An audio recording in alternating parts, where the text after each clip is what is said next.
আসসালামু আলাইকুম। আমি আজকে দেখাবো আপনাদেরকে বেলে মাছের পাতুরি। তার জন্য আমাদের লাগবে, এখানে বেলে মাছ নিয়েছি, কেটে ধুয়ে লবণ মাখিয়ে নিয়েছি।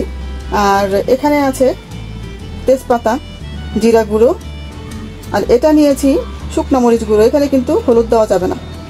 কাঁচামরিচ নিয়েছি, আদা রসুন পেস্ট অল্প, হাফ চামচ হবে এটা, অর্ধেক টমেটো, লবণ। আর নিয়েছি পেঁয়াজ কাটা, এখানে এক বাটি, প্রায় এক বাটি। এগুলোকে আমি ব্লেন্ড করব। এখন শুধু তেজপাতাটা বাদ দিয়ে এগুলি যা আছে এই মশলা সব আমি এখন ব্লেন্ড করব। ব্লেন্ড করে তারপর আমি রান্না শুরু করব। চুলাটা জ্বালিয়ে দিলাম, তারপর দিব আমি তেল। তারপর এখানে আমি ব্লেন্ড করে রেখেছি যেগুলো, এগুলো সবগুলো একসঙ্গে দিয়ে দিব।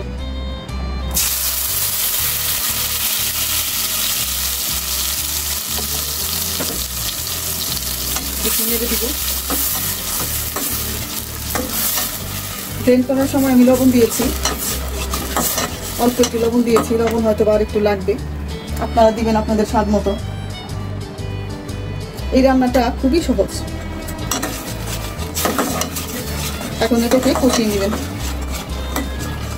দিয়ে দিলাম দুটো তেজপাতা, একটু নেড়ে দিব।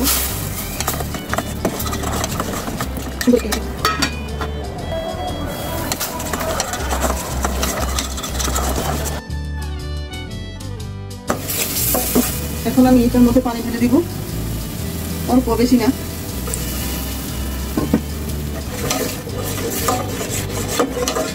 এখন আমি একে একে মাছগুলোকে সাজিয়ে দিব।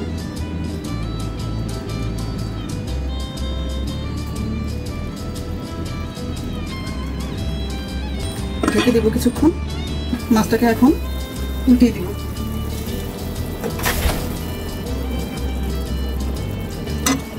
বেলে মাছটা উল্টানো খুবই একটা ঝামেলার ব্যাপার, এত নরম মাছ। দেখুন খুব সুন্দর একটা স্মেল আসছে। আমি কিন্তু বেলে মাছের তরকারিতে কখনোই ধনেপাতা দিই না। আবার একটু রেখে দিব।